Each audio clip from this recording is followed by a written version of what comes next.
It has been a long and bloody year since the end of the Great War. While the Emperor has claimed victory, the peace that so many heroes gave their lives for has not settled on the lands. The hordes of chaos, though leaderless, continue to taint the northlands of the Empire. Vicious warriors attack merchant caravans and raid isolated farms and villages. The Emperor's battle-weary soldiers patrol the forests and hills, ever vigilant against bloodthirsty warbands intent on looting and slaughter.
Us all.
Well, what do we have here? I'm Captain Barkel, and I'm here to introduce you to the basics of Army generalship. You have the money for the commission. Let's see if you've got the brains to go with it. A general needs to survey the battlefield to command his troops. This is a distant view, enabling you to see a lot of your army at once. If you want to zoom in to take a closer view, roll the mouse wheel forward, or just press and hold the page up key on your keyboard. Well, I'm glad that didn't prove too difficult. To zoom back out, simply roll the mouse wheel backwards, or press and hold the page down key on your keyboard. Good to see you've picked up the basics. You don't want to stare ahead all the time, so here's how to rotate the view. Press and hold the C button on your keyboard. Now, while holding the C button, move your mouse left or right. As you can see, the view rotates left or right horizontally according to the movement of your mouse. You make it look as easy as it actually is. Now practice the horizontal rotation for a while. Well, that's enough of that. That's horizontal rotation. But you can rotate the view freely. To do this, press and hold the left Alt on your keyboard first. Now move your mouse anywhere. As you'll see, the view rotates wherever you move the mouse. Try it out and see for yourself. Have you done this before? You seem like a natural. In the heat of battle, you'll be zooming and rotating the view like there's no tomorrow. However, in some dangerous situations, it's very important that you set the view back to its default position. To set your view to its default position, just press the space bar on your keyboard. Have a go now. Praise be to Sigmar! Now, zoom and rotate the view again, and then go back to the default position.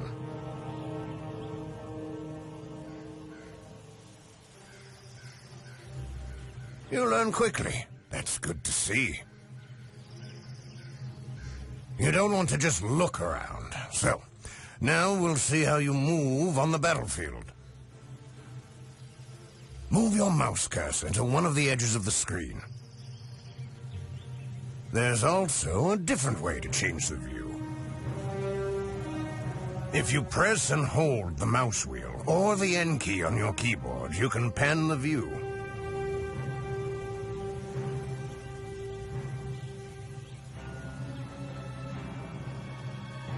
Now move your mouse in any direction.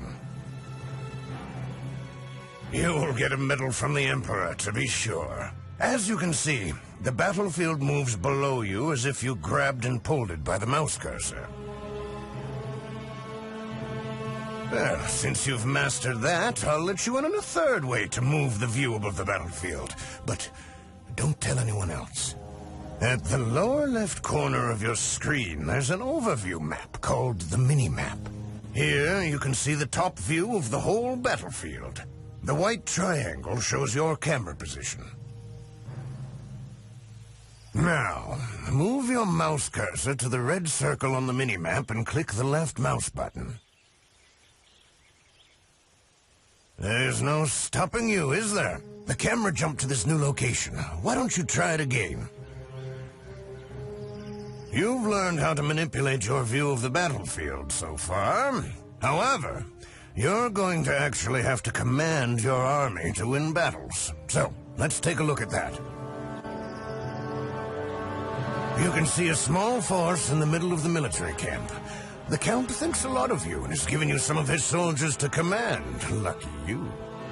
There are no individual soldiers on the battlefield. Every soldier is part of a group called a unit. Now, here you have a swordsman unit, which is a basic melee unit, and next to them is a handgunners unit, which is a basic ranged unit in the Empire Army. To get the attention of the swordsman unit, just click with the left mouse button on either the soldiers, the unit banner above them, or the unit card on the user interface at the bottom of the screen. Sigmar wills it. Now they're ready to be ordered about. I'll show you how you can move them around. Move the mouse cursor to the red circle on the battlefield and press the right mouse button. On to victory!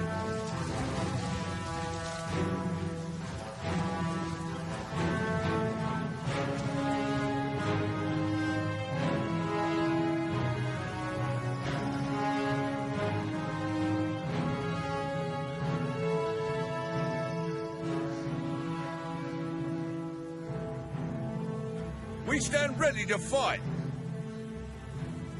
Step out, As easy as that. Now the swordsman will move to where you've clicked. They're an obedient lot. Let's try it again, just to be sure.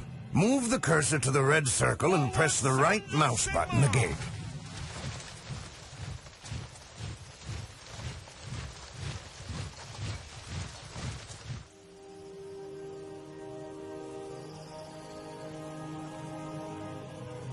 Yes, you've definitely got this mastered. Victory will be yours. One way to select multiple units is the selection rectangle. Move your cursor anywhere on the battlefield, then press and hold the left mouse button and start to move the mouse. The faithful shall prosper. Well, you seem to have got that. Now you're drawing a green rectangle. Try to surround the swordsman and the handgunners with the rectangle and then release the mouse button. If you surrounded them completely, both units will be selected. Sigmar, grant us victory! Well done. The Count will be most happy. Most of your units will move in formations. They form a square-like shape that helps them fight together and makes it harder for the enemy to harm them. However, moving in formation takes extra time, and in addition, the units that move in formation are more vulnerable from the back. So it's very important that you make sure you have them facing the right way. Never show your back to the enemy.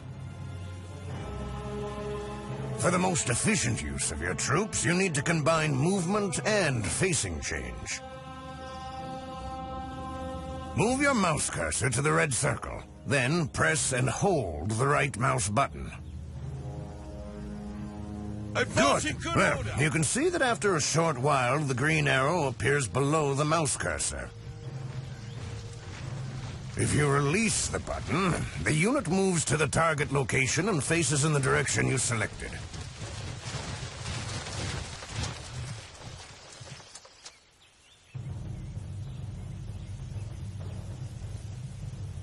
Well, the art of war is no mystery to you, is it? You don't have to wait for the green arrow to appear. There is a faster way to set your units facing at the target location. And here's how. Move your cursor to the red circle. Next, press and hold the right mouse button and move your mouse quickly in the desired direction.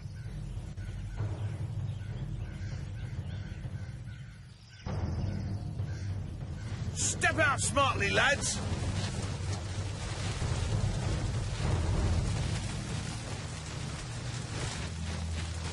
Step out smartly, lads!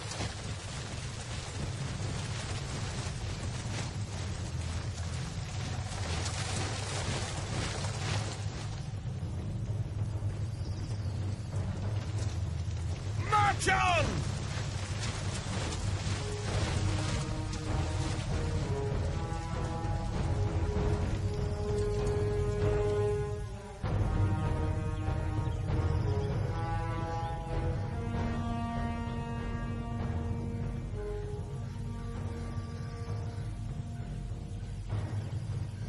Let none bar our path.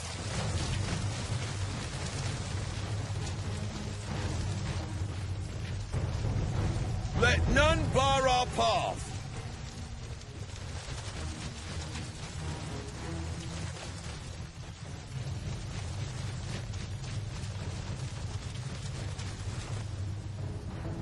Step out smartly, lads.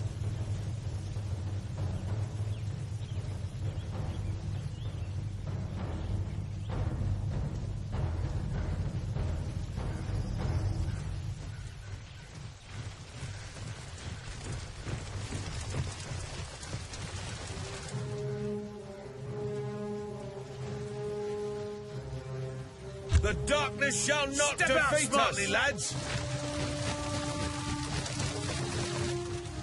Well, that's the style. As you can see, the green arrow appears immediately and points in the direction of the mouse cursor. Now simply release the right mouse button to move your unit into position.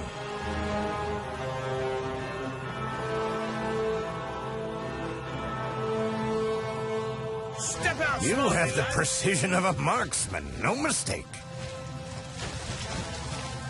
Today we learn the basics of the view controls and some simple unit commands. Now, you can stay and drill the men, or you're free to go back to your chambers and rest. Meet me here tomorrow morning, first thing, and we'll get into the really exciting stuff. Fighting. Praise Sigma! Victory is yours!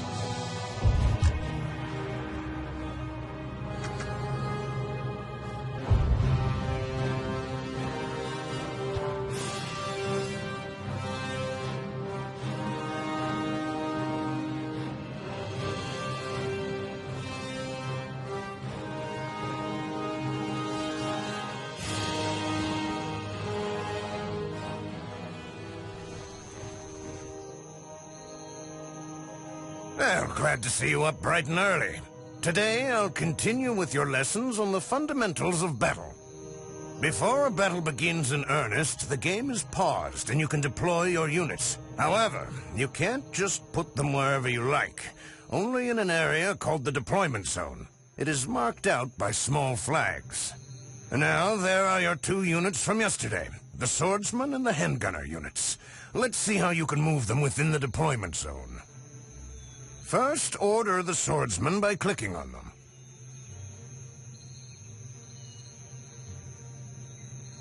We stand ready to That's fight! right. Now, move your cursor over the red circle and press the right mouse button.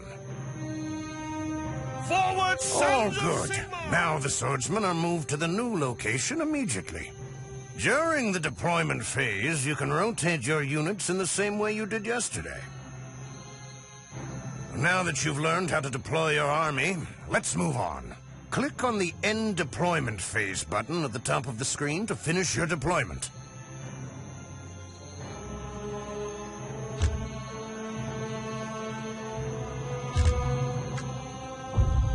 Now select your swordsman unit again.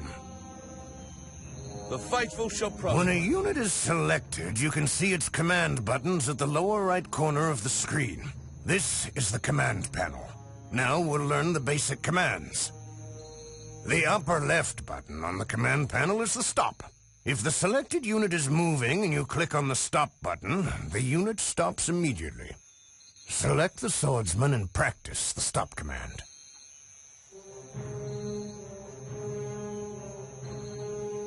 The darkness shall not defeat us! That's it. You've got the hang of that. Now let's move on to ordering your units to run. The upper right button on the command panel switches between walk and run. Unless you've told them to run, a unit will walk. However, if you click on the run button, they will run when you order them to move. Why don't you try it on the swordsman? Select them, switch the button to run, and then send them to the red circle. Form up in The advance! distance a unit can travel depends on the stamina of the unit. The stamina is shown below the unit card. All right, let's look at some of the formations units can adopt. On the bottom of the command panel, you can find the two formation buttons. With the left button, you can change the unit's formation from line to column and vice versa. In column formation, the units can march faster and move through terrain more efficiently, but it is not great for fighting. In line formation, the unit charges and fights more effectively, but is harder to move around. Now, select one of your units and order them to change formation a few times. We await your orders. Ready? Reform! That's line and column, but there's also open and loose formation, too. With the right-hand formation button, you can switch the unit between tight and loose formation. In tight formation, the unit will charge and fight faster, while in loose formation, area spells and siege weapons used by the enemy are less effective against them. Now, select one of your units and try the loose and tight formations.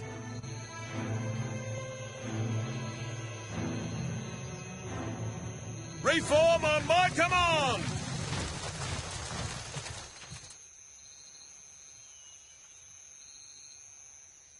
Rank, You've mastered formation changes. Well done. Well, that's enough about moving your units around. You want to know how they fight, don't you? We'll leave the camp now. The forests in these remote lands are infested with all manner of vile creatures. But a well-trained fighting force such as yours should be safe.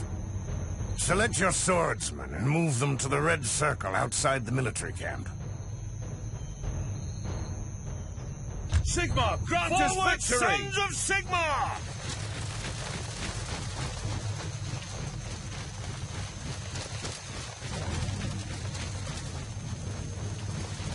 Right, there's some goblins. These evil greenskins are well known for their cruelty and cowardice.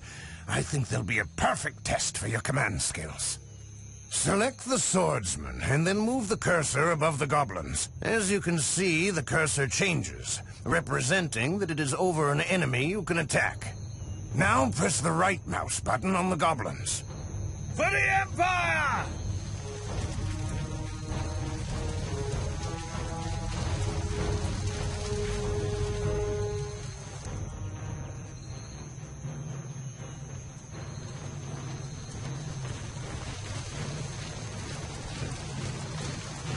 That's the spirit. Now your swordsman will attack the goblins.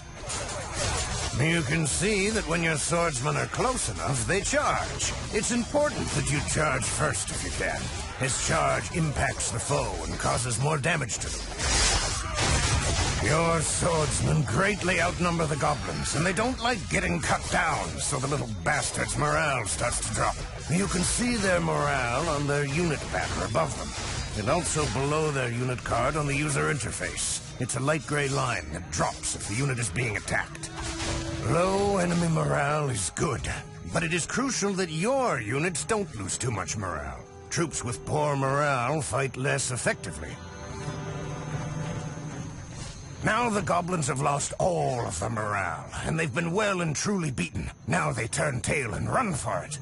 Your swordsmen won't pursue them. That's because they're in their default stand ground stance. If you want to change their stance, just click on the stand ground button on the command panel. Standing down and awaiting. Now the swordsmen are in charge at will stance. If a unit is in the charge at will stance, they'll automatically pursue fleeing enemies, and they'll attack on their own initiative if an enemy is near them or if they're shot at by enemy units. Your swordsmen are a melee unit, like most of the units you'll command. They have to move close to an enemy to fight them. However, there are ranged units that can fire from a long distance, like your handgunners. You should be looking forward to this. You need to select the handgunner and jump the view to them by double-clicking on their unit card. See how quick that was? Well done. As I said, ranged units can fight from a long distance. You can see the shooting range of a unit if you select the Show Range button on the left side of the minimap.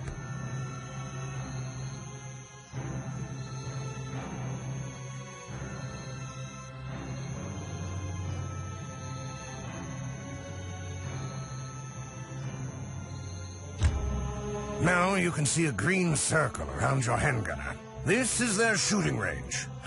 Quite a distance, isn't it? If the target is within this range, the handgunners can attack them without moving.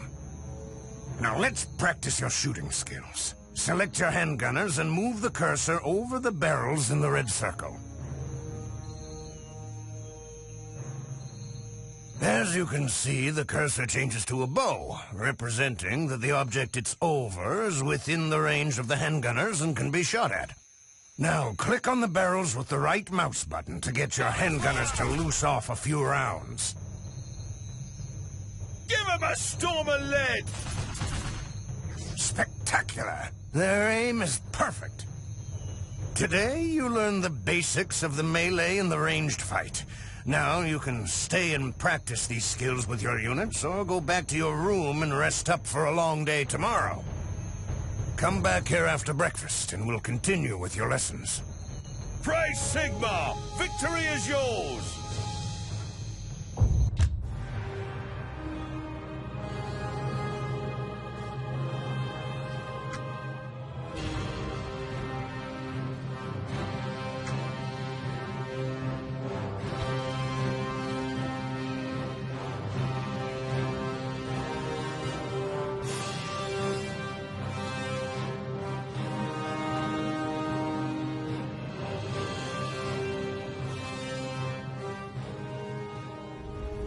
Sleep well, Commander? This is our last day together, and the most important one if you want to stay alive long enough to make a difference.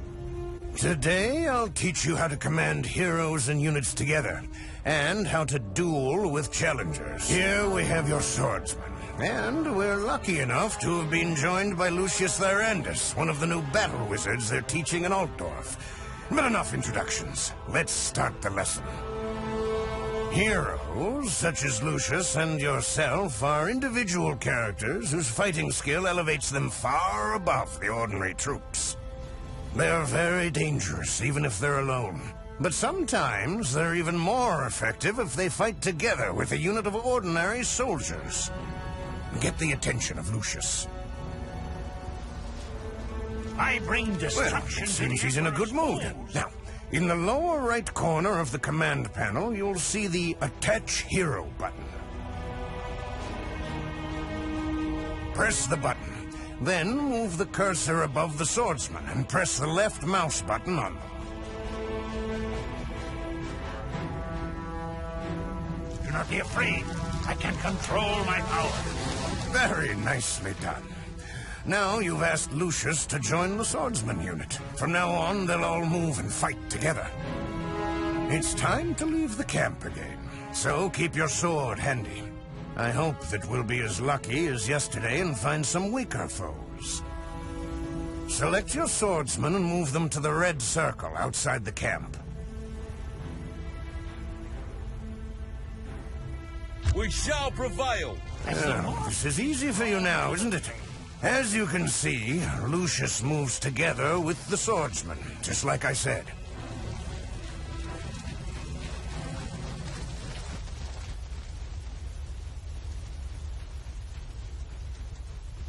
Sigmar's blessings, it seems that this small clearing behind the trees is a meeting point for the greenskins. Now, there are some night goblins around that campfire. They are more dangerous than normal goblins. They fight more ferociously, and their weapons are often poisoned with strange fungal juices. Swords alone might not be enough today. As luck would have it, Lucius has a spell or two up his sleeve that will help you. On the wizard's command panel, you can see the icon of a fireball spell. Click on it with the left mouse button.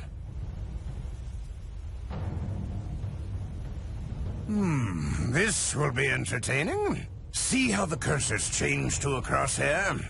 Now, move it above the goblins and press the left mouse button on them to give them a good roasting.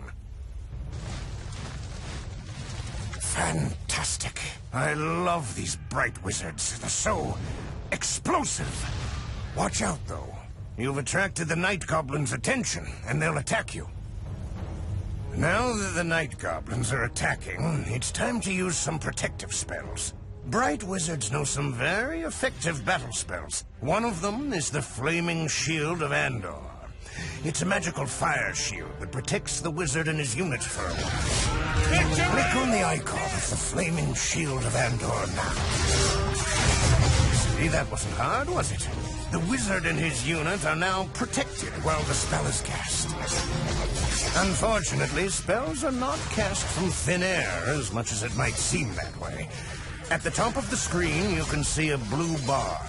This is the Army Power Pool, showing how much magical energy the Army has gleaned from the winds of magic. Every spell cast, and even the skills used by heroes, cost power. If a hero casts too many spells, the others won't be able to cast theirs. The Army Power Pool refills over time as the winds of magic blow softer or stronger. But this process is slow, so you must use your spells and skills sparingly and wisely.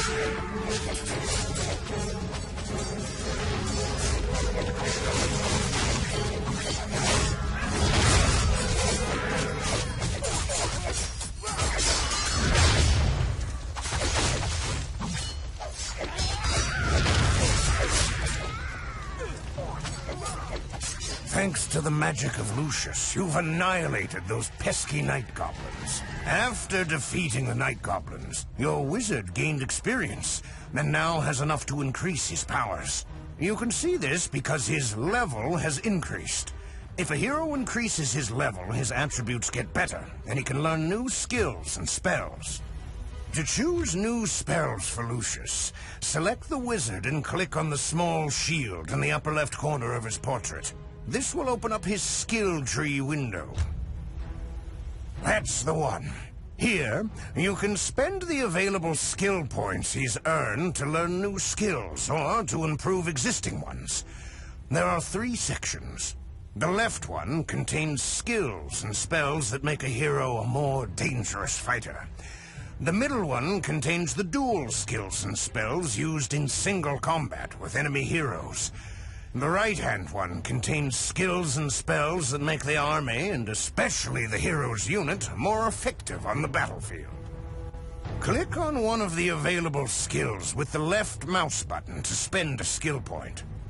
Lucius looks pleased with your choice. Now spend the remaining skill points.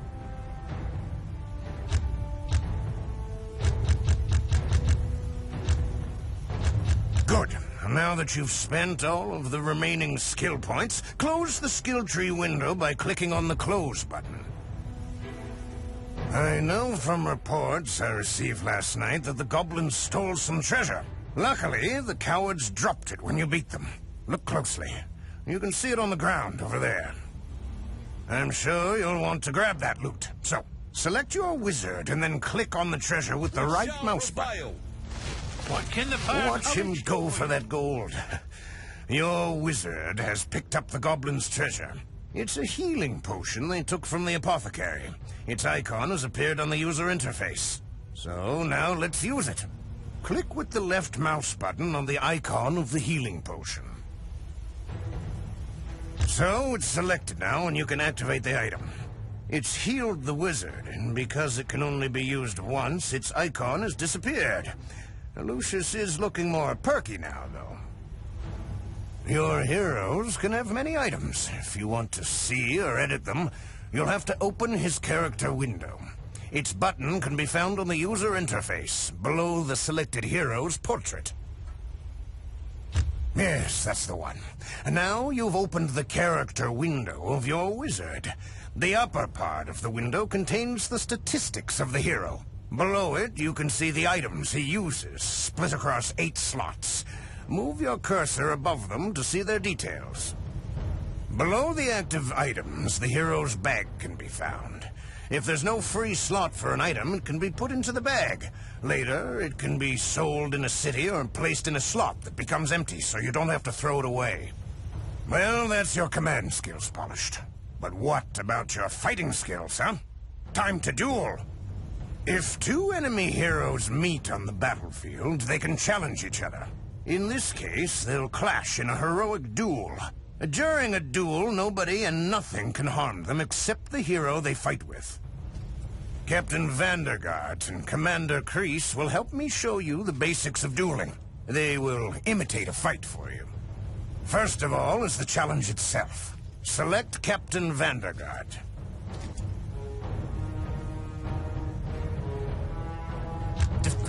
He's listening to you. Now a special effect appears around him.